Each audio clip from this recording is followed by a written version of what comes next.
impaired or not. By the way, we just went back live again. We're not live. We were not live for a while, so I apologize to everybody. It was some good stuff, but in the disconnect of the situation, moved the stuff. I guess I didn't resume broadcasting.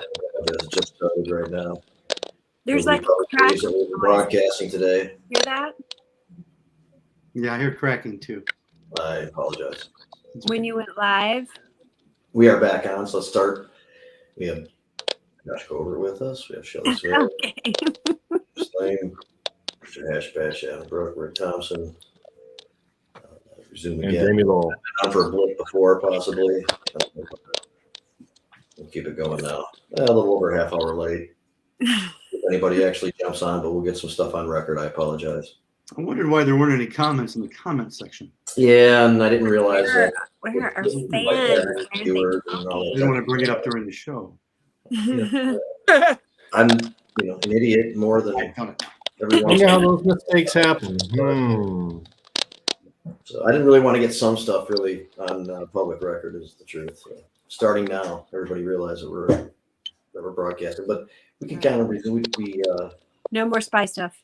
Talked about a few things, and when noticed that we needed to be broadcasting live instead of not, Josh was in the middle of explaining something. Maybe we can start from the beginning on that and start there and start getting some interesting stuff going on. There's definitely some disturbance in the audio right now since you went live, like Shelly was saying. Yeah, whenever Jamie speaks, there's a crackling noise. Clear your throat, Jamie. Seems like somebody's got a short in their wire, maybe. Well, we all got shorts in our wire, but yeah. I don't think it's here. What is it? It is distracting. Yeah, it might be a little mouse or like a squirrel or something in the internet attic. In any event, we were talking before about a new saliva test, or at least a new roadside test, to determine THC levels to facilitate impaired driving charges against people here in Michigan. And it's new because the previous version was kind of deemed not reliable or something. So we're kind of talking about a new version. Not surprised. So I'm sorry, just wanted to. Mm-hmm. But yeah, go ahead, Josh. What were your it's important to know that test itself would only be used for the officer in terms of giving him evidence for the arrest, but it wouldn't actually be used in a trial. For that, they're going to use the blood test that they would obtain after the arrest. And so most of the time, if you're taking that test, the officer's really already determined to arrest you. They're just trying to get more evidence to do so. I'm meaning the saliva test. By the time you get to the blood test, you've already been arrested, and that's what would actually be used as evidence against you. And so I was saying it like a trial, a lot of times I would acknowledge the test and the presence of marijuana and, admit that my clients use marijuana. And that's all that test shows, that really we're here to determine whether or not did it impair their ability to drive.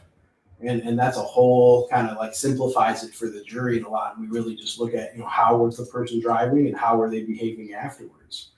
And most often those things were fairly normal. It was just simply the odor of marijuana and the presence in the blood was what gave the prosecuting attorney or the police officers enough for either arresting or prosecuting the case. But in front of a jury, those two things alone don't mean someone's impaired. So the officers would often use the standardized field sobriety tests, which were developed for alcohol, to also show some evidence. They would say that those also can show if someone's impaired by marijuana, which is contrary to their training, but that's what a lot of officers say. That some officers are trained as advanced roadside, it's called ARID, Advanced Roadside Impairment Detection Evaluator, and they're trained with 2 additional tests beyond the 3 traditional standard field sobriety tests. They're trained in the modified Romberg, which is where you tilt your head back and you estimate the passage of 30 seconds. And then there's also the lack of convergence, is where they check to see if your eyes can cross by doing a weird circular motion. And so quite a few officers have that training. And then beyond that, so I think Jamie had mentioned earlier a little bit was the drug recognition evaluators. They have a 12-step process that they walk people through. Pretty much any county or most police forces have a person who's a DRE officer, and quite often they'll be called over to the arrest site or post arrest to the station to conduct that test. And again, most of this is all simply to give them more evidence that the person's, impaired. The best thing is to just refuse everything except for the blood test. And that's a little bit more complicated question. And I think in a lot of times taking the blood test is fine because, like I said, that's not something that in court really comes up much. If you argue it in terms of we're just really here to look at impairment, because that's what the law says. There is no amount of marijuana per the statute like there is with alcohol that makes your behavior, per se illegal.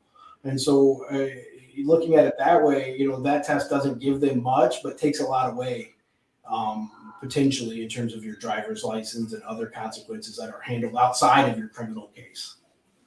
So, what are the penalties for driving if you're smoking while driving? If you're that?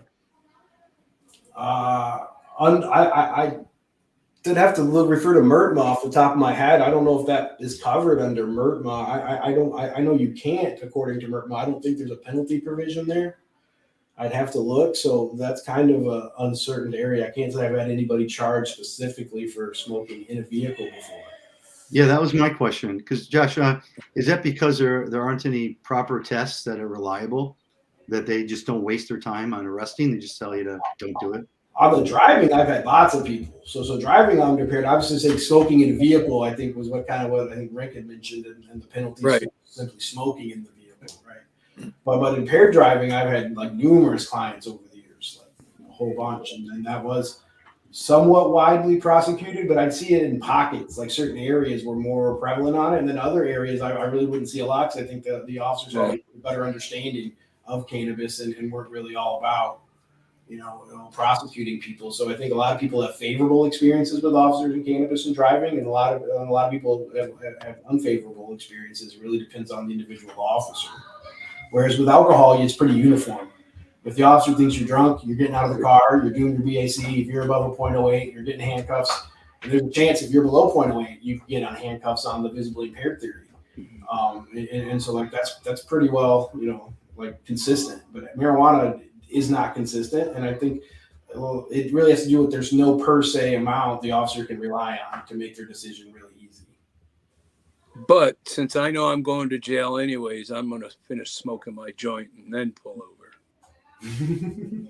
So, hey, Josh, I got a question for you. Do you see a lot of so the officer pulls somebody over, they're either smoking in their vehicle or whatever, there's some sort of cannabis related something going on.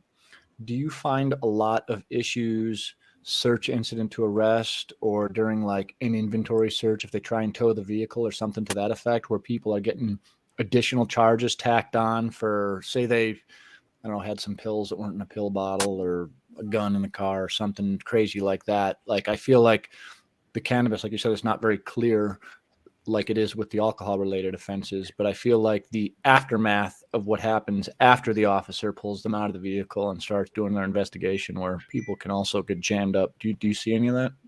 Yeah, I'd say I see. I mean, I see it with even the alcohol cases in a lot of counties. So with the search incident to arrest gives them a lot of ability if they're going to take someone's property and potentially,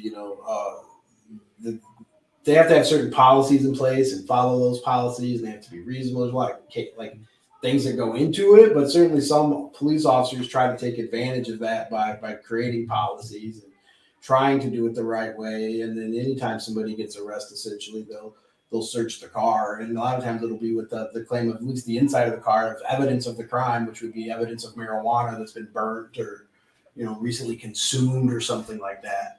And then if they're gonna, let's say, like you mentioned, tow the car or put the car in impound, they take possession of it. They want to inventory it for what they say to make sure valuables aren't in there that aren't unaccounted for, essentially, and then they get blamed for, right? But there's limitations to that. Like there's only certain parts of, they can only go so far with the search, I guess is an easy way to kind of simplify it. And it has to be according to policy. And not all officers or stations actually have a policy in regards to that, which would make that illegal or unconstitutional. And so Well, then you run into seizure issues at that point too, because now they find something. Now the person's got to fight to get their property back because they seize it and goes up on the auction block, and there's just all kinds of issues that can come from that. Certainly in Detroit, there was a very recent scam that was exposed where it's a towing scam where police officers would be paid by tow truck companies to send them additional business. And these tow truck companies grew huge because Detroit police would seize your car for just about anything. And it was, and cannabis, I'm sure, was one of the most common things that they use as a reason to seize that car. I've witnessed, Rick, it's funny you bring it up. I've witnessed this in Detroit. They call them, well, at the time, this wasn't DPD, this was another agency, but they called them push-offs. Yes. And essentially what you would do is you'd go into a neighborhood with a couple just unmarked vehicles or whatever.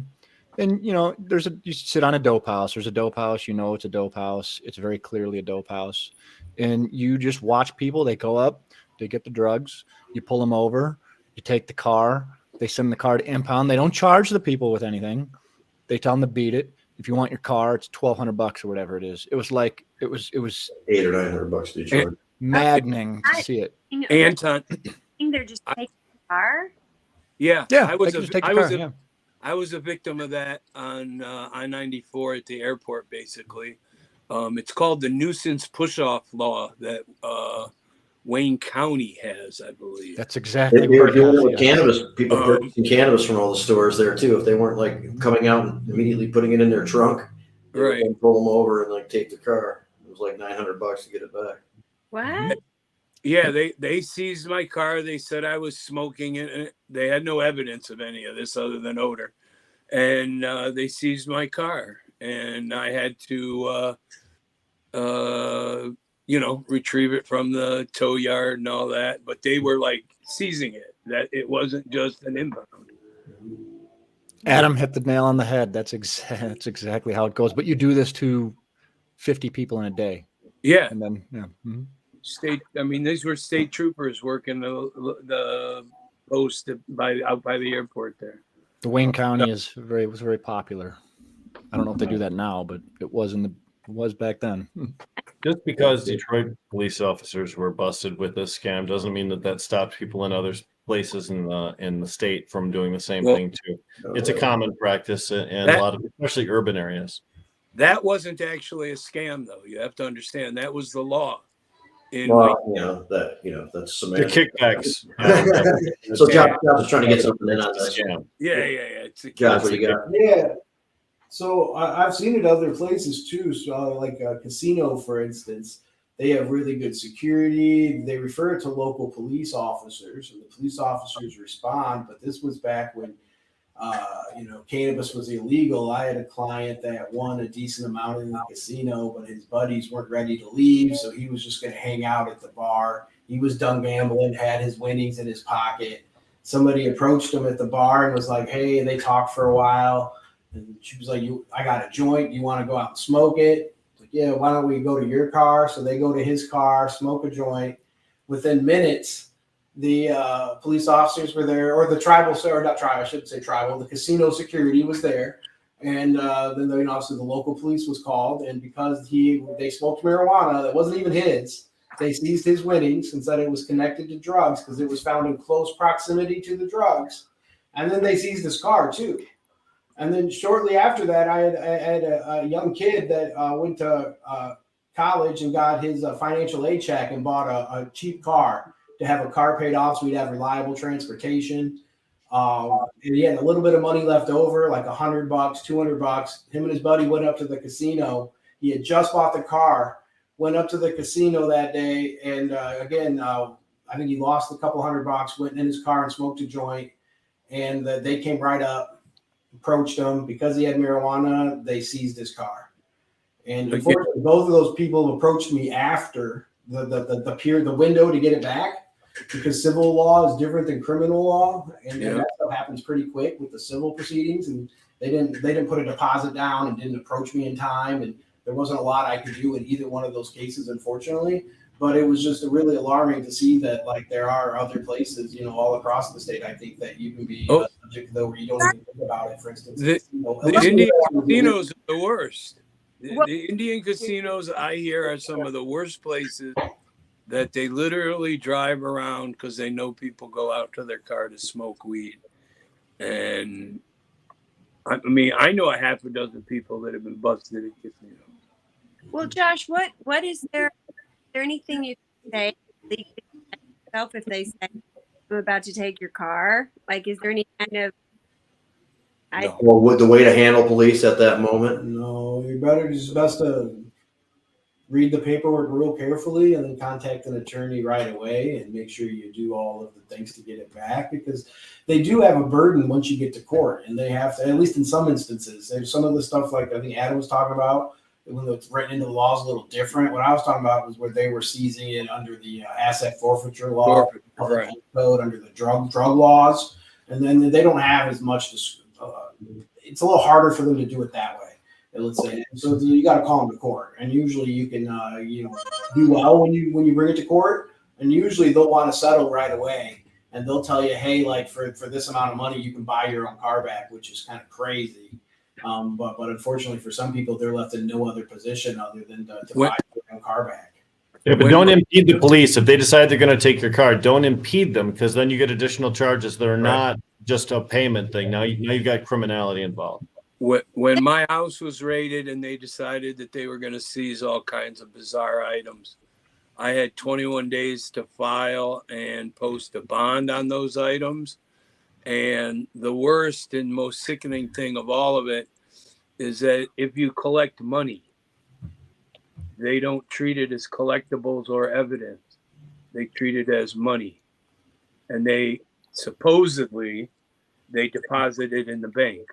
I believe that the officers who know what's going on switch out the money, take what's valuable. And I literally made a deal with the Oakland County Sheriff's Department to return everything they took from me, because I was going to lose about 4 times the value of the money that they took, that I was going to fight for. So because it was worth so much, they just gave me everything back. I mean, they took stuff that made no sense and didn't take stuff that would have made sense. But it was like, okay, well, we're willing to enter into this deal with you. Just don't sue us. Yeah, I don't know if this is the news. It was weird. I mean, I had a car. I remember I was in a new car. So I tried to start selling online these offers from people that buy. Shelley, the sound isn't consistent. Weaves in and out. Can't really hard to tell what you're saying to me. I'll make Sorry. it.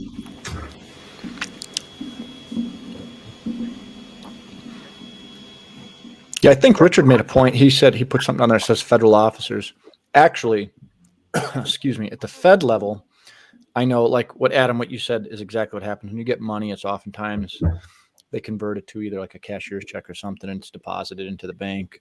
But really, it should be evidence in an evidence bag. Well, excuse me. Once the asset forfeiture has to go through before they deposit it. But you're correct. No, correct. But the problem is we can't. I mean, no offense, and I don't mean this other than we can't trust police officers to leave money alone in evidence bags, so we have to deposit it immediately. I'll tell you, like when it comes to that type of stuff, I mean, and again, I'm only speaking I've worked a lot with the state, but at the Fed level, when it comes to money, like, yeah, people are like, I mean, they're the rules, the way if they're being followed are pretty stringent. But when we talk about like cars, for example, like, if FBI or somebody snags a car, it's not FBI that ends up selling them. The U.S. Marshals are the ones who are in charge of the property. So I feel like, at least at the Fed level, there is at least an extra layer of protect, because the marshals are very particular when it comes to that type of stuff. But the whole system needs to be overhauled. It doesn't matter at what level, but I feel like what happened in, like you said, Wayne County, wouldn't happen at the Fed level, just because not corrupt or not corrupt or whatever, just because there's so much bullshit and paperwork and explanation to what's going on that they've made it a pain in the ass for themselves, even though they want that car. They want to snag that car. They want to sell that car, as long as I think there's got to be $5,000 in equity in it, because a lot of times people that have rentals or whatever and they owe so much on the vehicle, it can't be seized anyways. Right. But not every nickel's worth 5 cents, right? You get a Buffalo nickel that could be worth $20,000. Right. You get standing Liberty quarter that could be worth $10,000. You know, so you're looking at individual things that if you just superficially look at, here's a booklet that has all these coins in individual slots because they're all important, but together it's about $12, right? You know, if you looked at the value of the individual coinage, but the true value is, as Adam says, is, you know, could be 4 times or greater. Well, a lot of times they bring, like, if you go on search warrants and you know there's going to be like major goodies, you bring an evaluator with you. So, you know, as you're going through stuff, you know, hey, that necklace is worth $5,000. Hey, that TV is worth what? I mean, and they will snag it all if they can. Like the Grinch, I always equate it to the Grinch Who Stole Christmas, when he steals the speck of crumb from the mouse, right? Like, it's all going. And when they show up to clean house, because at the end of the day, think about it, like at least at the Fed level, there's local incentive to participate with the feds, because they get a piece of the pie. Of course. Yep. Which, again, I contend if they take something from you, it's evidence of a crime, correct? Yeah. It's something, it was something that was bought with the proceeds of a crime, is what the government's going to claim. Therefore, it's evidence. And until conviction, it should stay in the exact form that it's in, even if that means that the feds have to go mow your lawn because they're seizing your house. So in Michigan, there have been several cases of exposure of all of this this grabbing things. I remember the Monroe area. What do they call them? SWAT teams, the Monroe area. Luke Davis or whatever tied in. Exactly correct. At the Monroe area. What do they call those? They would just take whatever the fuck they want. Be really, different task forces. Really abusive. They were caught on video, of an in-home video, caught them as they were walking down and saying, "Oh, when the supervisor gets you, he's going to want that drum set, because I know he's been looking for one, and he's going to want all of these things here, all the speakers. He's going to want to take all of this valuable stuff, you know, and he's going to want that, and he's going to want that." And there was never a discussion of, is this connected to a crime? Was this purchased with the proceeds of a crime? It was just a Christmas shopping wish list for the seizing officers. And when a lot of people saw that, they were very shocked. Of course, those of us in the industry had seen this happen multiple times too. But it really brought awareness to this problem. And I think it really helped to arrest some of that behavior here in Michigan, but only temporarily, because, you know, people have a short memory when it comes to lessons. Which, if you're going to spend the money to put a camera system in, make sure you put a hidden camera system in also. Make sure you make sure one's obvious, so they grab that and they have no clue that they missed the other one. Yeah. Well, you'll get them every time. One of the problems back in the day with cannabis being illegal is you had coinciding civil and criminal charges too. So a lot of times you have to put off your civil charges because you don't have the right to not incriminate yourself in the civil proceedings. So in your criminal cases don't always happen fast. Maybe there's an appeal, or a lot of things that would make a case take a couple of years. But meanwhile, you know, you might be without the tools you use to make a living. I had a client that had all of his construction equipment taken out of his barn, you know, excavators, backhoes, you name it. And then I wasn't able to, you know, do what he did to make a living. And then that was, you know, do construction work. I mean, they even seized tractors and lawn equipment, like with Tui. They seized his tractor. What the fuck was that? You know, come on. You know, and it takes years to get it back sometimes, you know, at least back when you had the coinciding criminal and the civil cases. I mean, I guess that's still possible now, just less, you don't see as much of it. But yeah. So fucked up. It's a little bit better now. There's been some change in the law, and there's some standards that have to be met, but it's really stupid. You have to prove the innocence of the item, you know, or whatever. So Josie joined us, and I also want to mention before when I screwed up the broadcast scenario, I want to mention that, you know, we've talked about some of Michael's cases, Tui and Kamor's other cases, and we had David Rudoy on a couple weeks ago, and Josh has shifted his focuses more into the business side of stuff, and is the CEO of Meds Cafe amidst other things. But still, we'll take a case and help somebody out who needs to, and just further confirmation that some of these unnecessary felonies are still going on, because that's the nature of the case that he is taking on again for a pro bono to help some people out. So it just sucks that's going on, but good that people like Josh and David Rudoy and Michael Kamor and others are taking these cases and challenging them.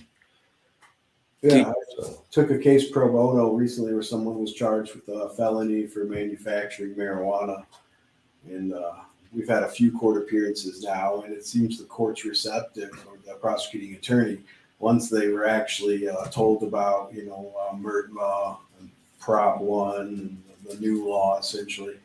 I mentioned MRTMA, Prop 1, and they looked at me like I was speaking a different language at first. But once I think they see that, that things have changed, that it's the case is going pretty well, and I think it'll end up with a civil infraction the next time we go to court. That's the way it's progressing. So, which is what it should have been to start with. Unfortunately for my client, he had to go through this, but it's good that people or stand up and educate the prosecuting attorney sometimes and the judges as to what the law actually says. Yeah. So it's good that there might be some resolution here. Good that you understand the law. Good that you're able to explain it to somebody. It sounds really fucked up that the people in charge of those who are going to be prosecuted or jailed and those types of things don't have a clue. If nobody brings it up, they otherwise aren't cued in the current status of the law. And Josie's jumped on in the meantime, of course, perfectly timely. Exactly what she said she was going to. Sorry for arriving both late and stoned to everything that we plan. It's okay. You're going to see the representative and Leah coming through there before too long, so we'll get to see the multi-pronged joint. Good. I love to meet people when I'm smoking 5 joints at the same time. It's my preferred method of interaction. Good. At least they get the right picture right off the bat. Yeah. No pretense. And but Glenn continues to really help people. Only organization to take people completely through the process from start to finish, and costs a lot, and keep on doing really good events and getting a lot of participation and help from people to keep some of those resources coming in. And you have some events to let people know about and to remind people of how it's a good idea to help out. Glenn, if you can. Yeah, so on Monday, we're having our golf outing for the Redemption Foundation. It's in Buchanan at Orchard Hills, west side, best side. So thank you to Highway Horticulture for being our title sponsor there. Of course, a lot of our friends are returning, like Greenstem and Earl King. And we're really excited. We're hosting this with Rick Anstis. This is his 4th year doing this event, I believe. And this year we're doing it for charity. And so we had a lot of people that were inquiring that are regulars to it, that were really excited about it coming back. The golf community is really hot, is really strong, and people enjoy the course and they enjoy golfing. So I'm really excited about that. All of the money goes back to the Redemption Foundation. We just launched our commissary support program for 420, which puts the money on the books for federal cannabis prisoners. We saw the first graduates of our GED program, and we're doing a second class again this spring or the summer. And of course, we have our expungement program and our community engagement grant, which provides support to the people that are doing the work on the grounds, like the Michael Thompson Clemency Project. So we're really excited and eager to, I think this is our first event this year for the Redemption Foundation. So we're excited to dip our toes in and have a good time. And I misspoke. I thought it was another Glenn one specifically, but of course the Redemption Foundation does contribute a lot and was an integral part of the starting the ongoing operation of the Glenn project. So Yeah, we actually launched the Great Lakes Expungement Network as the Redemption Foundation's expungement program, but we quickly got 300 applications in the first 3 days, and we couldn't afford to do this ourselves. So we reached out to our friends in the community, and we bond together. We launched this with people like Real Life Solutions and the Botanical Company and DNA Genetics. And of course, our friends at Stone Depot. And so we launched this on the idea that we would not have time. We had so many clients that even if we spend, if usually it takes about 20 minutes per client, so that's 3 per hour. And so, that's like, you're getting a couple dozen done a day if you're working all day with no breaks, right? And so the math doesn't work out for for us to both go through the clients that we got in the official launch and also focus on fundraising. So shout out to the attorneys that provided us the ability to do the work and then pay after when they went to court, which was almost a year later, because things were clogged up. So Glenn was really a communicative effort, and at the heart of that was Ryan. He is the president at the Great Lakes Expungement Network. And also remember that the government isn't too keen on giving federal grants or support to companies or organizations whose focus is on cannabis. So it would have been hard for us to get, I guess, grants and stuff like that if we had continued through the Redemption Foundation solely funding it. So this would also give us the ability to reach more people and have more of an impact. And I think it did just that. We've done over 900 expungements at the Great Lakes Expungement Network. 100% of those of the donations that come in go directly to attorneys and pulling records. That's because Ryan pays for our staffing. He pays for the people that are pulling the records, for the people that are doing the intake.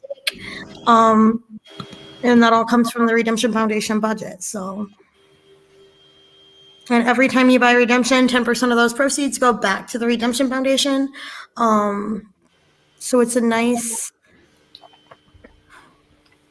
to do an event like that. Yep, it's great cannabis. Plus, a portion of your proceeds goes to something that you can actually put your faith and believe in. And Redemption Foundation, kind of one of those pivotal things in Michigan that has helped a lot of different charities. But Glenn is a very special one. Great Lakes Expungement Network. For those people who are watching from out of state, in Michigan, you have an expungement opportunity where you can take your criminal record off the books, so to speak. And it's only recently been opened up for cannabis crimes. But it's a very difficult thing to negotiate. It's a difficult path to go, and you really need legal help. And sometimes that legal help, Josie, can amount to what, about $1,200 per person, can't it? Hose, you're on. There you go. On average, we spend $1,350 per client, and that comes because most people don't get caught in the system one time. In fact, it's quite the opposite.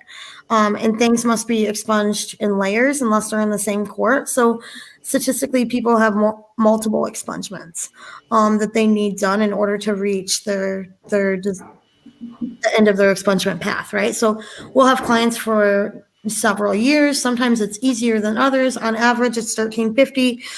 But the best thing about the program is that as soon as somebody applies, I know exactly how much money it's going to cost us. I know how long they're going to be there. Everything is on a fixed rate. There's no variables.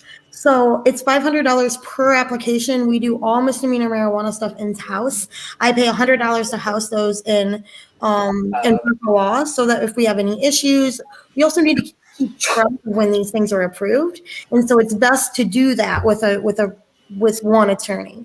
And then we assign people local attorneys. So I'm not sending some hot shot from Detroit in to tell the judge how it's done. I have people that have real relationships with these judges. We've never lost a case at Glenn, and that comes from having accurate and consistent eligibility screenings, but also it comes from having good, committed attorneys. And remember that expungement is an easy thing. It's really non-biased. And for judges, if the system works, if they are sentencing people to prison, then this ought to be an opportunity for rehabilitation. In fact, the ability to turn down an expungement is, especially when it meets the criteria, is unlikely, even when people aren't using our program and they're hiring private attorneys. Rick, you hit the nail on the head too, to Josie's point. Like, it's rare, like with the cannabis world, like Redemption has good cannabis products, right? So if I walk in and I get whatever, I love the content, I love Redemption's concentrates, but as a consumer, I can be comfortable in knowing that I'm getting quality cannabis, but I'm also actually making an impact with what I'm purchasing as a consumer. And I mean, I don't know how many opportunities as a consumer you get. Oftentimes we don't know where a lot of that money is ending up. And Josie, you're 100% right. If the system is working the way that it's supposed to, you can't turn down an expungement that is supposed to be legally processed, because that would in turn say that the system is dysfunctional, which is exactly what we're trying to disprove. So it really, like you said, it should be a very fair, very unbiased process. And it sounds like, I mean, never losing a case, it sounds to me like that the process is at least functioning and working as it's designed mostly, maybe. You know, if you check all the boxes, you should automatically get a yes, you know. And it's not, we have put a lot of work into it. So it's, once we get to in front of the judge, it's a lot easier, but it's getting there. It's the court administrators who really decide how they accept filings and what kind of filings they're going to accept, and more so how their staff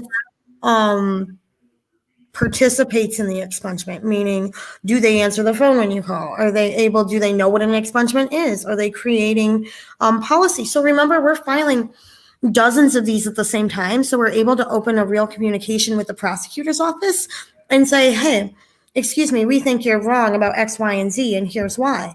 And so we've changed.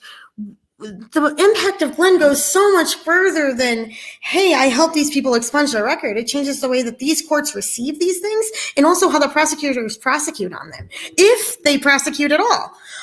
Remember, we filed against a complaint with the ombudsman in 52.2 because they were requiring fingerprints, which is a direct conflict. Sorry, I'm so passionate about expungements. A direct conflict in the statute. So we filed a complaint saying, hey, sure, you can make this hard to achieve, but you can't just make shit up, right? And they were like, oh, hey, we weren't making stuff up. Nobody told us that this wasn't the way it is.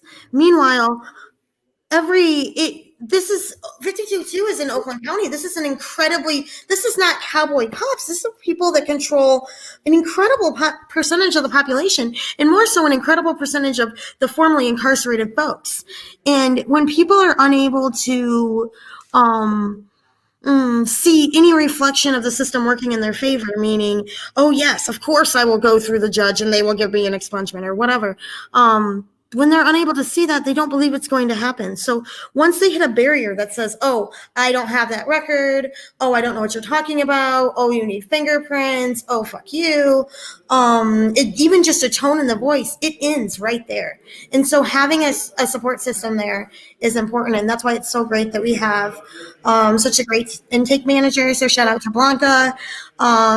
She works with us at Redemption, and she does the intake for all of our stuff at Glen, and then also the intake for people that are coming in for Redemption. So I'm really proud of the work that we do out there. And Anton's right.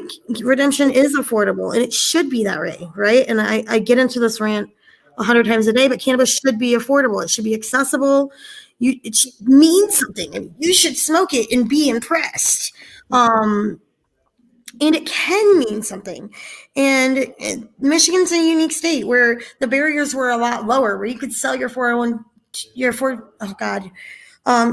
sell in your retirement plan and sell your house and start a grow opportunity. And you didn't have to be a multimillionaire in order to enter the market, right? And as a result, there's a lot of family-owned businesses. And more so, we have one of the highest had one of the highest numbers of consumers and ownership.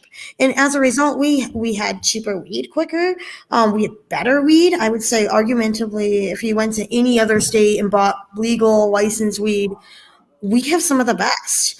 And that comes from having people that care about the culture and the community that surrounds that. And so that's people like Ryan. And I mean, we're definitely not the only ones. We just launched with Tony Goff and our friends and Mario at MD Processing. We just launched a commissary concentrate. So all of the proceeds, all of the proceeds go directly to the to our commissary program, which puts money on the books for federal cannabis prisoners. Remember, Bossman did 2 years, was sentenced to 4 years in federal prison for growing cannabis here in Michigan. When he got out, he started putting money on the books pretty much immediately for other cannabis prisoners, which would eventually turn into the Redemption Foundation. So we're really proud of the commissary program.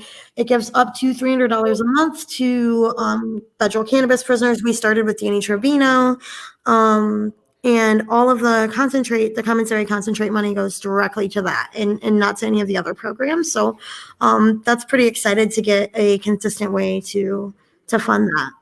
Well, too, like Redemption, when we talk about like with the veteran community, that's Redemption I've become very involved with. When I approached Ryan and Nate and the Redemption team about the Veteran Access Program, Josie, a lot of what you described that people go through and barriers, the veterans also face, right? On other levels, people not getting their benefits, people just getting fucked over by the system because of barriers that they put into place. And, when I approached Ryan and everybody, it was an automatic, how do we get this done? And I know to date, we have several veterans that we have helped. Tony Goff, we have a lot of affiliates as well who are helping with this program, making this happen. And like, we have veterans who are like dying of cancer and are unable to take opiate medications because of their medical conditions, and like Redemption and all these other organizations are standing up and like, and I get a text out of nowhere, hey man, I'm finally not in misery. I'm able to eat something and I'm not in pain. Like, that's what it's all about. And that's what organizations and companies like Redemption and everything. I mean, it really is. It's a business model that can't be replicated because it's based on authenticity and passion, which is hard to find in the business world. It is true. Our industry in Michigan, as it is in many other states in the United States, is undergoing some turbulent times. We are losing some retailers. We are, struggling with low prices that are causing some people financial troubles. So the amount of money out there available to give to charities is much lesser when the corporations are struggling.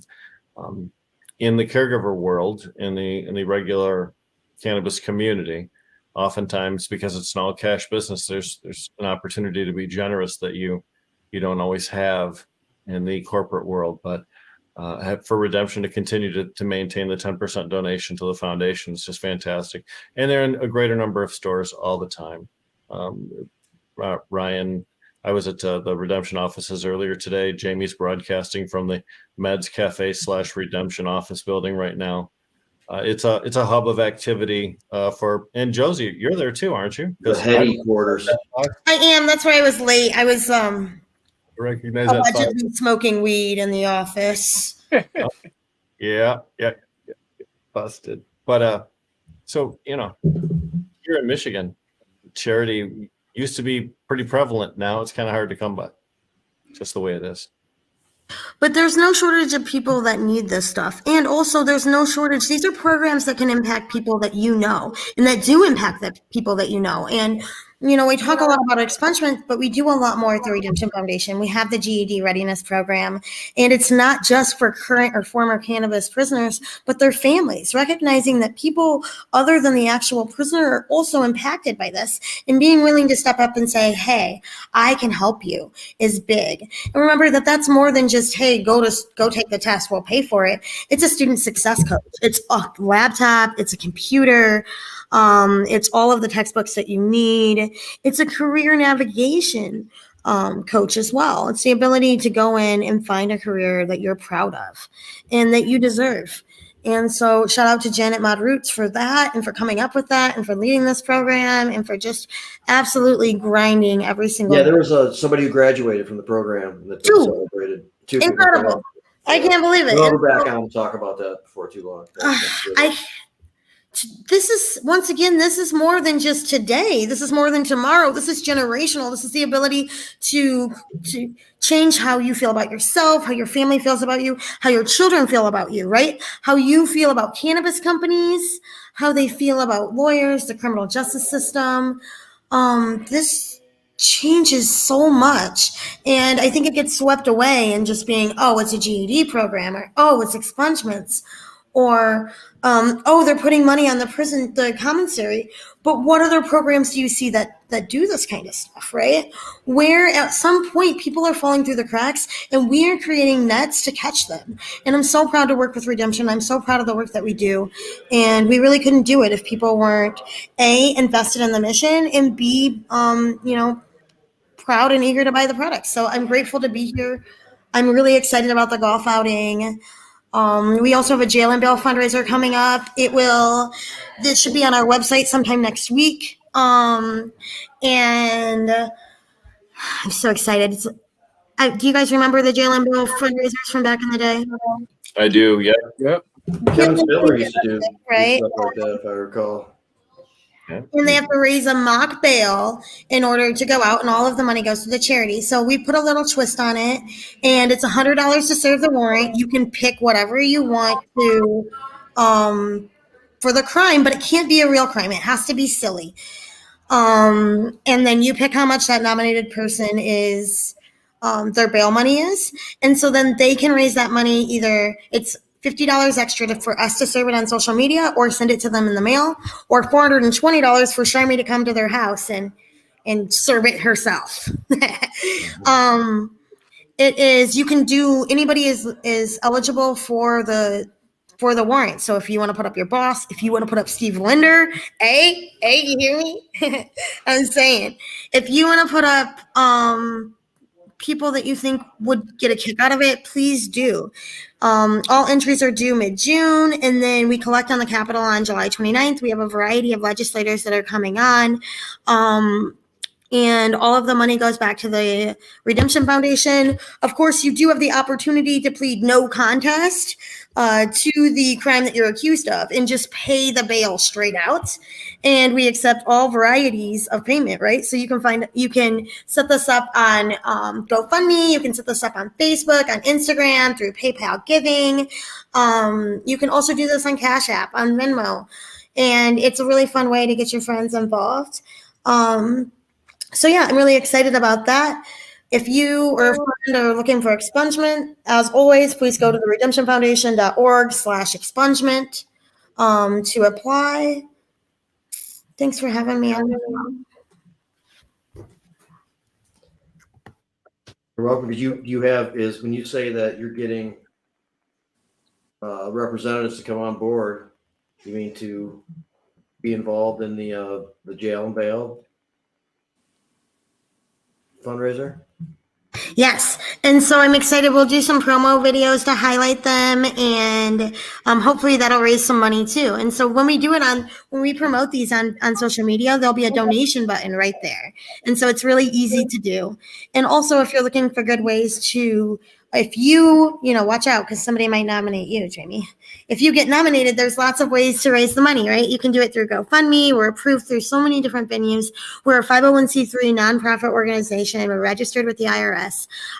So donations are tax deductible, depending on where the money's coming from, right? Remember, cannabis companies in good old American fashion get to do nothing cool and nothing fun and everything expensive. So, but that doesn't mean you can't deduct it from your personal income, or that your boss couldn't, if he's raising the money. So make sure that you look out for that drop soon. Yeah, I'm really excited about the Puff and Putt, you guys. I just want to talk a little bit about our sponsors that we have coming out there. So Niles, Southwest Michigan. I got the Southwest Best out there. They really came out hard and heavy. Of course, we've got Greenstem, the Relief Center, Southland Farms. I've got Redbud Roots coming out. I'm really excited that they're going to be there. They're right in Buchanan. So if we hit the golf ball too hard, we'll just like hit it into their building. So it's good to see them there. We'll have Tree Street that's sponsoring the bags and all of the banners and all the artwork out there, and that's really great. Our friends at True North and Indo. Of course, Mets Cafe is sponsoring. We have Franklin Fields this year. Doug Fear is sponsoring from Orchard Ventures. We've got Eureka Vapes. You know, Ryan at Eureka is a professional golfer. So if you're coming here and you're trying to win, you better be bribing. You better be getting him stoned as shit because he's gonna mop it. He's ready, you know. We've got our friends at High Grade out there. That seems unfair on his face. He's really like a professional golfer. Nature's Relief, Tony, is going to be out there sponsoring the dinner. We're really excited about that. Tony Cabbage, who Anton mentioned before. We're looking forward to seeing everyone out there. You know, we don't get to come out here.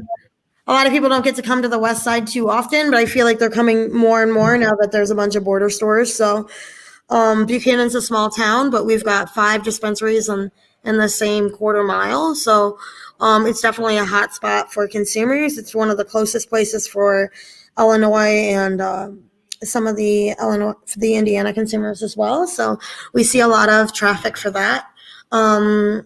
If you're into motocross, it is home to Redbud. So that is an event that draws nearly 1 million people every summer.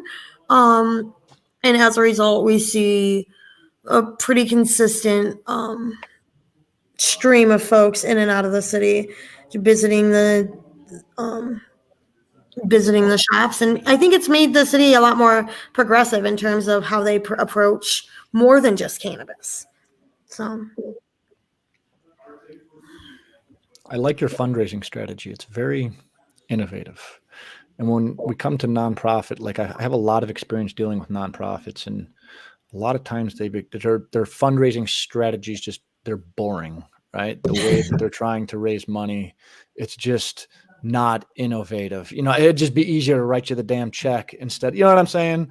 Like rubber chicken dinners and things like that. Yes. Yeah. Exactly. Like the sneaker ball, that was really innovative, right? Like that was cool. And I feel like nonprofits that are branding themselves in these innovative ways are just naturally going to become more successful than others. And in the nonprofit world, it's a dog eat dog world. I don't think people realize that. Everybody is competing for every penny that they can because everybody has a cause that they believe in.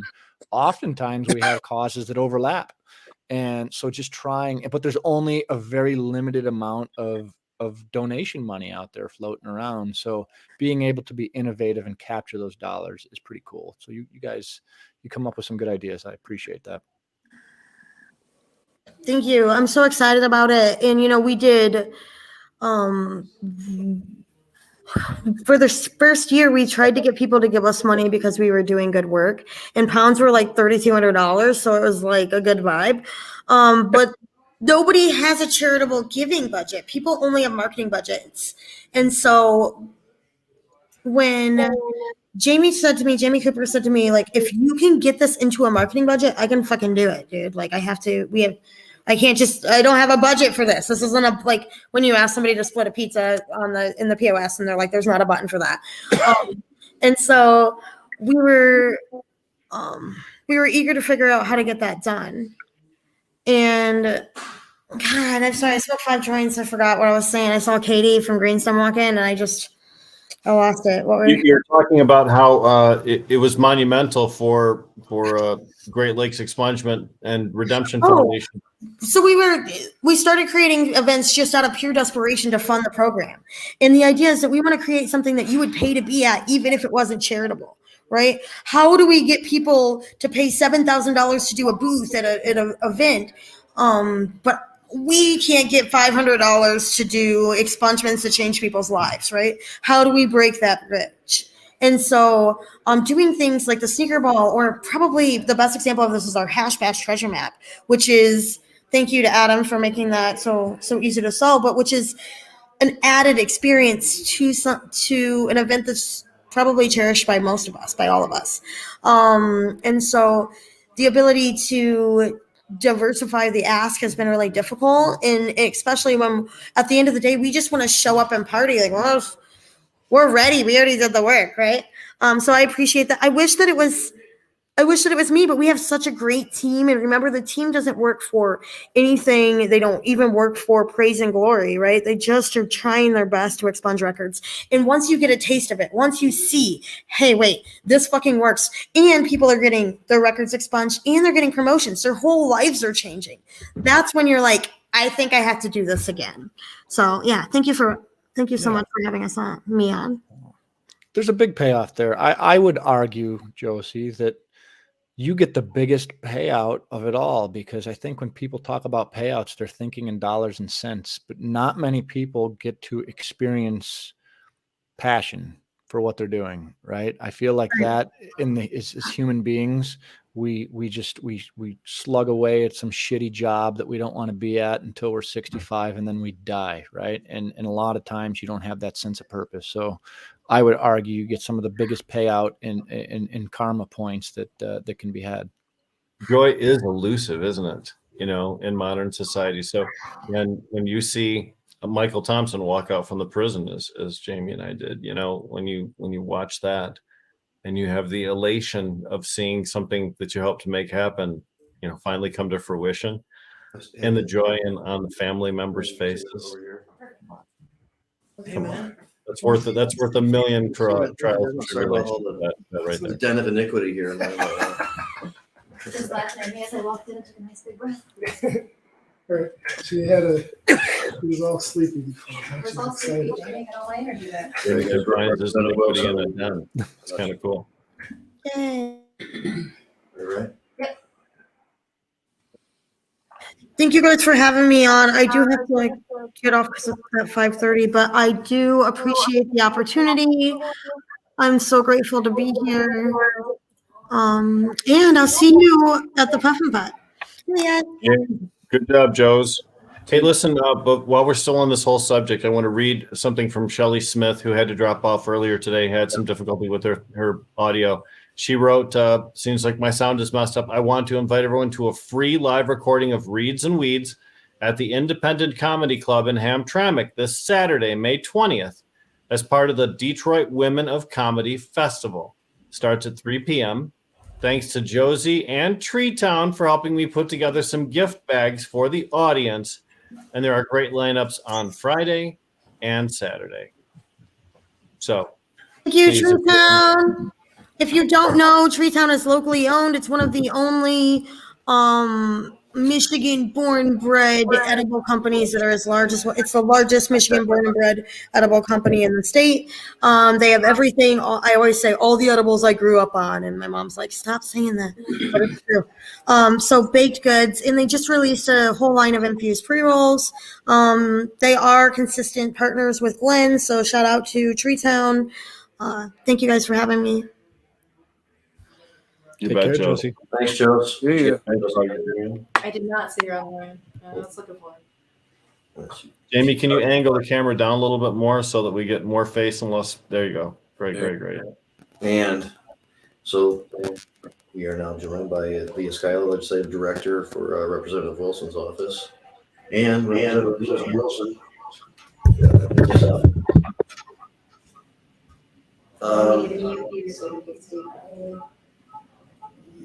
I see. Sorry. That should work. Okay. So we had it with Josh. This does work now. Okay. And thank you very much for stopping by here right in Lansing, which makes it Very slightly more convenient. convenient. Yeah. So I dig that. And you are 4-5 months in, almost a half a year into the first term and representing the State House and Ypsilanti Area District, which is what number? We're District 32. District 32. Representative Peterson was there before. Mhm. Not horrible, but we didn't like the fact that he was kind of like in support of some of the anti-caregiver bills that we didn't like and stuff.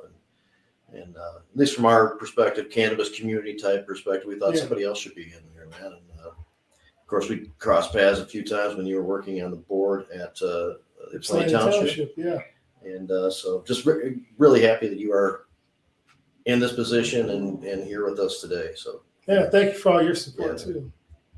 right on. And I think you met some of the people that we have on here. Rick Thompson. Oh yeah. Oh yeah. Anton Harp does a lot of work with veterans in our community. Mr. Hash Bash, kind of Yeah. Good to see you several guys again. decades of service for trying to move this needle forward. So this, I just want to point out, you talk about really whatever you would like to. We have a concern over what's going on in cannabis, obviously, and it was good news that there was a change of composition of lawmakers, and probably good that there's a better district, and all these things. But it's obvious that some of the stuff that many of us find to be really important aren't going to be as prioritized as we would like to see. There's a lot of other stuff going on, and politics, if you will. Some of that really important stuff. So it's like lost that it's getting attention. But just curious, whatever like from the perspective of the stuff you're aware of and that you're working on, because I know in part of this is like there's a changeover a lot.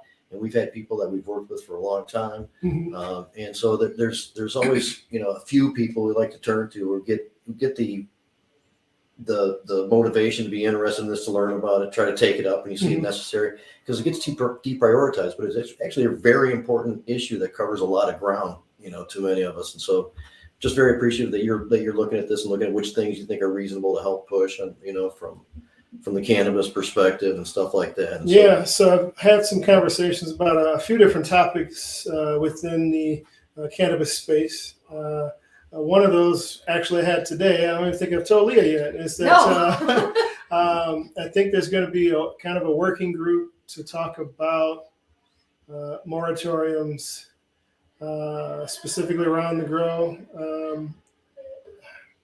but also combining the rec and the medical. I think the working group is more for how to combine rec and medical. And Rep. Graham Filler, Republican colleague, who's willing to try to work on this. He seems to be very open to, from his side of the aisle, to talk about cannabis a little more openly. So that's who I'm going to try to work with. I think we have a few members on our side, the Democratic side, that are more willing, but to try to get some of that bipartisan support, I think he's going to be our best chance to really make sure we get things done in an appropriate way, in a bipartisan way as well. But he wants to have a working group about how to combine rec and medical in the best way. And fortunately, he's talked to Leah, and she has educated him a lot on making sure that we have all the stakeholders involved before legislators try to do things without incorporating everyone. So he's saying we definitely need to make sure we have caregivers involved. We need to make sure we have folks that are involved on the medical side at the shops, at our dispensaries. We need to have the rec folks involved. We need to make sure we have all our advocates. Everyone needs to be at the table when we do this. And so that was actually a conversation we had today on forming a work group, and me and him will be the leads on that. Very nice. One of our issues over the years, and there was a time when stakeholder groups were held and the point of view for those who have been involved in this were listened to a little bit, but that kind of faded away after a little bit. And one of our biggest concerns and complaints was that we were not being involved in some of these discussions in which we offered valuable perspective. And I mean a wide range of people. When I say we, there's many advocacy groups and activists and people who have been involved in different ways and have experience in these different areas. And so I'm glad that there's, going to be a concentration on trying to get those voices heard during the process. And of course, CRA will be involved as well, since it'll come out of their office. So, so that's one piece that I talked about today. But the other piece, I think me and Leah have been working with Amy Carter a lot here in the first few months, which I know you folks know Amy, and working with trying to get Jaden's Law passed. And for anyone that doesn't know, I don't know if everyone who is watching knows, but Jaden's Law, basically what this would allow is our pediatric patients, medical marijuana patients, to access their medication in school the same way as anyone else with medication have access to theirs. So obviously, currently you have to check out your student, go 1,000 feet from the premises, give them their medication, and then they have to come back and get checked back into school. What this would do is allow them to have it stored the same way, non-smokable cannabis, stored within either a nurse's office or administrative office, wherever they currently store medications, and allow the students to just go have their medication the same way, and then they go back to class. Because this is opening up the MMRA, I got that right? Since that's opening that up, and that's a ballot initiative, this is going to take kind of a heavier lift where we need 3/4 of the legislature to be okay with it and pass it. Yeah.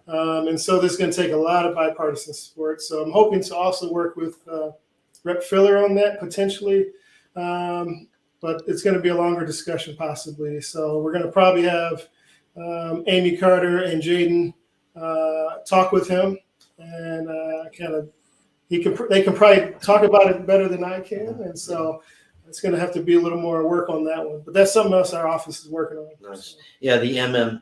MMA. Thank you. Sorry, yeah. MMA. I And, apologize. I was wrong. and it does require like getting the also changing code, like the education code. And stuff Yes. like that. Yeah, So it's two bill package. yeah. One is MMA. And that was one of the issues last time. Actually, we even toward the end, had some people in the Republican majority thinking, okay, this is reasonable, you know. Yeah. But the education side of stuff wouldn't budge at all, no matter what. Anyway. So. I will say we're quite hopeful to get a hearing in that education committee because of what you were saying with new leadership being in charge of the committee. So too. And I think another piece that we did a little investigating on is that in the entire state of Michigan, we have about 200 pediatric patients currently in the whole state. So if the pushback could be, oh, you're going to have this huge influx of patients, they're going to have their medications. No, it's only 200 in the whole state. And we actually have it broken down into counties where even some of our largest Southeast Michigan counties have maybe 30 patients apiece. So it's not And not so every one of huge them is in a position where they necessarily have to use during school hours. Exactly. They're trying to really So approach it. Yeah. we're hoping that with the data, this softens up some folks that may feel whatever they feel about cannabis if we provide the data for them. So, yeah. And last session when we introduced it, we did not have the pediatric breakdown by county. We were able to work through the CRA this year. Myself, Amy Carter, and our friend Brandy Zink from ASA. We were all working on the same sort of thing, and they were able to actually get us some of that hard data, which I think will help us more than what we had last session. I think Brandy and Stacy and Cass and some others are in Washington, D.C. right now representing They are. some federal lobbying with the NCIA. So, Yeah. It's good to know too that pediatric patients in Michigan have a much higher standard of qualification to get their pediatric license. They require approval from 2 physicians as opposed to a single one, and it's oftentimes a barrier for pediatric patients to actually enter the system because oftentimes physicians don't want to give medical authorization for cannabis use to a minor. And that's one of the things that keeps the numbers artificially low. But if we facilitate those patients in the system by doing things like Jaden's Law, perhaps we'll get a greater level of participation. And with more participation comes more healing. And that's really the goal. Yeah. And then the third piece is probably something, let's say, newer that my office has been discussing that I think we're going to take on is decriminalizing that cannabis from Schedule 1. Yeah. So we're going to take that on. There's some approval here. Maybe not Adam. Adam kind of likes it right there. No, I'm sorry, Mr. Hashbash does not want to keep it there. I want it descheduled. Yeah. Take it right off. That's it. I'm sure you do. Rip the Band-Aid off. And there's also, you probably heard this during the discussion too, if you're looking into it, there's a Schedule 2 called pharmaceutical grade cannabis, which was a result of a Senate bill that passed probably 4 sessions ago or something. It's contingent. It goes into effect. It passed, and it goes into effect if the federal government takes cannabis off Schedule 1. It no longer would compete. It's a commercial program just for medical. It would no longer compete with today's world. Okay. So it's not really much of a concern. Right. But that's why it's placed on the Schedule 2 because of that bill. Okay. All right.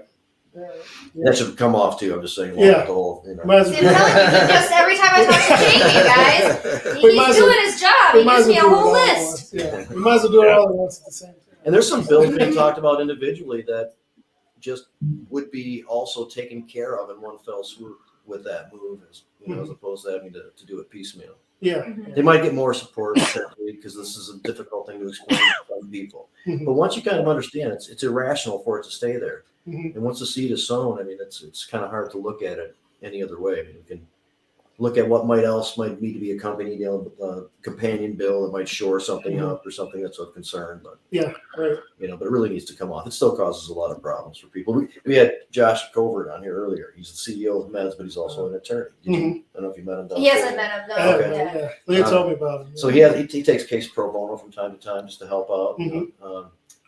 There's still He's still seeing the issue pop up. there's still people getting charged for felonies for things that should be misdemeanor or civil infraction because they don't understand how to use the filter of the law or are aware of, in the case that he described, aware of that law was there, and that's what the new laws are based on, not the regular routine of charging the felony for the situation. It was really it's unfortunately too common. Even a lot less than it used to be, obviously, but still goes on. It needs to be addressed, and this is one of the things that would help out with. When the system is unwilling to change, the system changes very slowly indeed. And in some corners of Michigan, the progress has been impeded by people's, reluctance to follow the new laws. And it's a shame that we have this uneven pattern of justice across the state, where some places prosecutors get it, but in some places prosecutors ignore it. So we need representatives and senators that actually get that and force people to follow the I'm law. up for helping to have the discussions with people at times for sure, because it's been an issue that I and many others too have been in support of, and that would help. There were some lawsuits based on just the MMA. Of course, since then the legalization bills come in, but just on the MMA, and with a couple of plaintiffs, including Johnson Clear, Josie Scoggin, who was just on, and was downstairs before you got here. But for technical grounds, I mean, the arguments sound in conflict with the law, but it was kicked on technical grounds because they didn't have standing. But unfortunately, in the meantime, since it wasn't addressed, there are now plaintiffs who do have standing, who are affected negatively by the fact that it remains on there. So there's going to be other lawsuits too. The Attorney General has said that she would prefer this get taken care of legislatively instead of through the courts. Yeah, that makes sense. We need to. So there are some things to work take care of. Yeah. For support, and that makes sense to others too. And it's just it's difficult for some people to get. I've noticed that from having discussions myself. Yeah. And there's a state list of controlled substances and a federal list of controlled substances. And in other states, there have been some places where they have descheduled or rescheduled cannabis into 3 things like that too.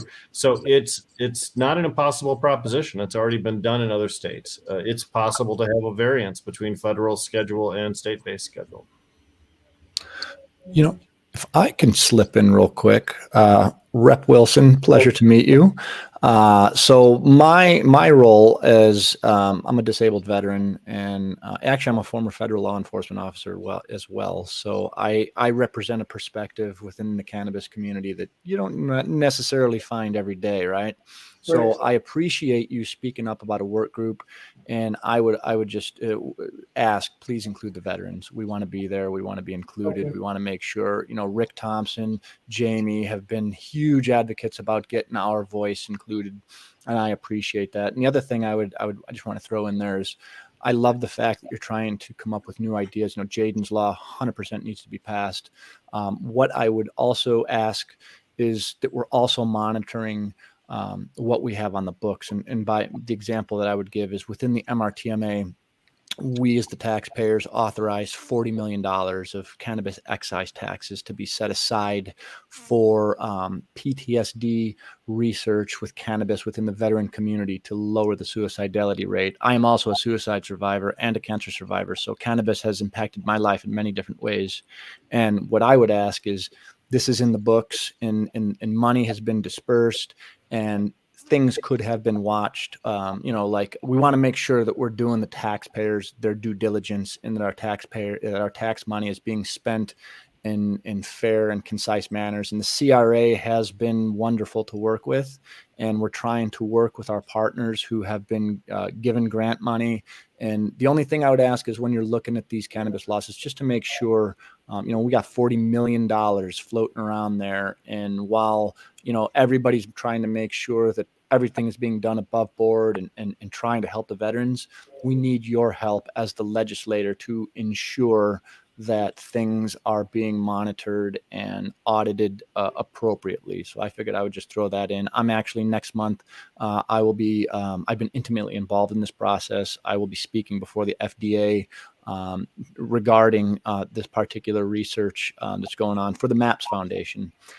So I'm trying to help where I can, but I can't do it alone. I'm just a regular veteran. So I would just ask that you keep that in mind. I appreciate you.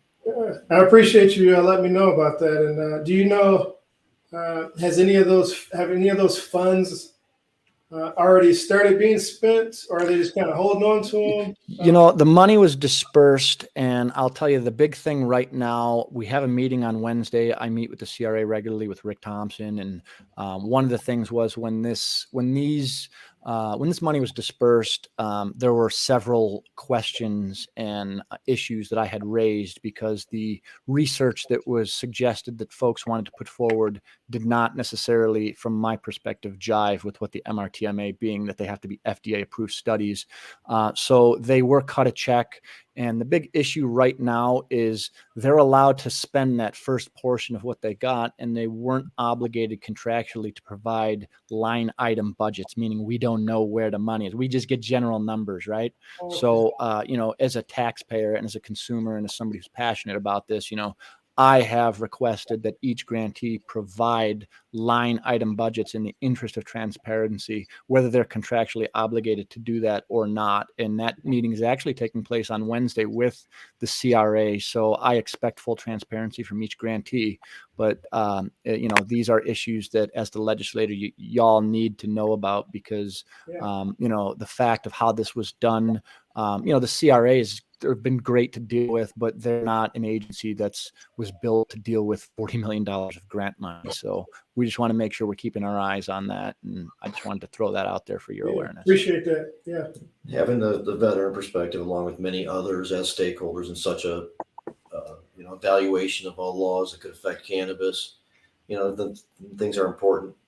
We can circumvent having to react to stuff or fix things. Definitely. I want to point out that in this thing we discussed how like the new composition of the legislature means that there's like Democrats who haven't been in control for a long time are getting the business of this stuff, and it's creating some controversy. But there's a couple things here that are notable. One is you're seeking out some Republicans. And Grant Filler's name's come across our board before as being somewhat reasonable and on some issues before and stuff like that. And this is an issue that even in the midst of all this stress and conflict and stuff is something that one of the things we can all agree on many levels. And the other thing is this is going kind of further into really creating better conditions for cannabis is not an immediate focus of this majority body right now. So those who are going to stand out and spend time on it and and take on the issue are purposefully kind of not swimming with everybody else necessarily, and that's going to stand out, and that's not always an easy thing to do. We talked about the machine of politics earlier, and so it's very much appreciated that you're willing to do that. Like I kind of remember a fundraiser when we were talking, I got to say a couple words too, and I said we need people who are willing to stand up and like do what's right, even if it's not what's on the agenda. Right. I just see that coming together now. I just really appreciate it. I want to acknowledge that I know that that's the conditions there, and that's how you are going to have to deal with some stuff as a result of taking on these issues. So. Right. And just to piggyback off that, it's going to be a team effort if we're really going to try to get it over the finish line. So the more folks you can reach out to, legislators, whether it's in whoever's district, Dem or Pub, it doesn't matter. If you all can start reaching out to your reps too and letting them know, hey, kind of fill them out.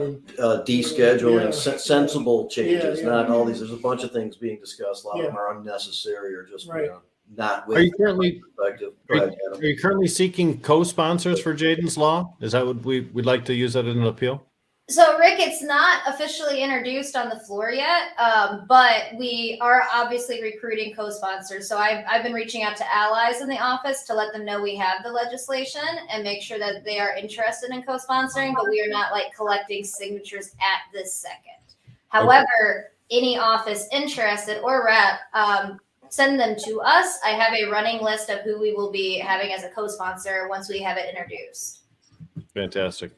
Yeah. Awesome. I think the deschedule bill could probably be ran sooner than the Jaden's Law because of the 3/4 issue. The 3/4 issue with Jaden's Law, we really need to get a Republican sponsor on the second bill if we really want it to pass. I wonder if Graham Filler would be interested in deschedule. I mean, we probably thought about that maybe, or maybe that's not an area they want to get in. He wants to get into or something. I don't know, but that would be Right. It makes sense. As I said, people get it kind of. Yeah, You know? right. And Rep Filler really approached Rep Wilson, I would say, to expand on the cannabis discussion.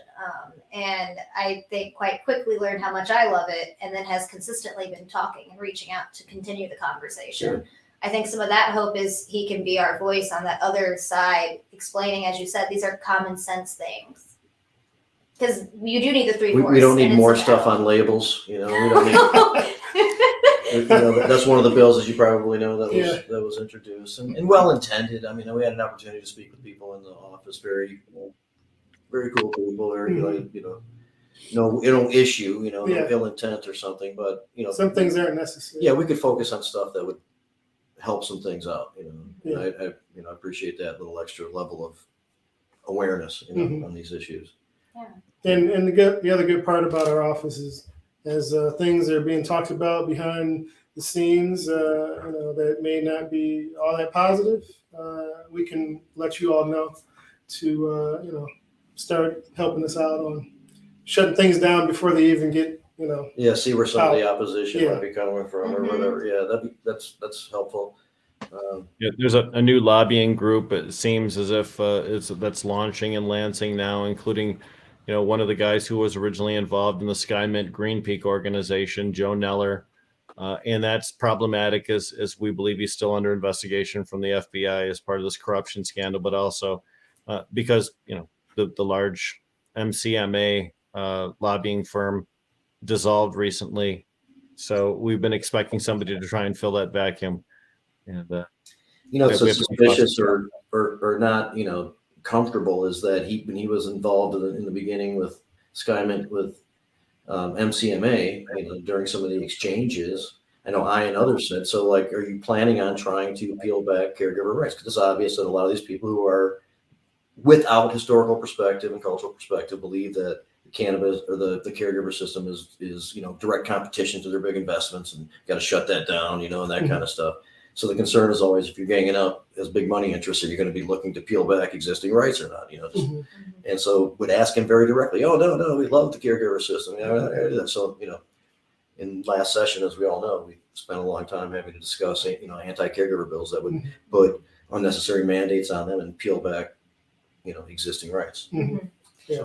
Our office is aware that there is that conversation going. I've met with some of the gentlemen. And I made it pretty clear that when our office deals with this realm, we're going to be prioritizing our patients and caregivers first and foremost, because we know that that's the medicine that got us here, right?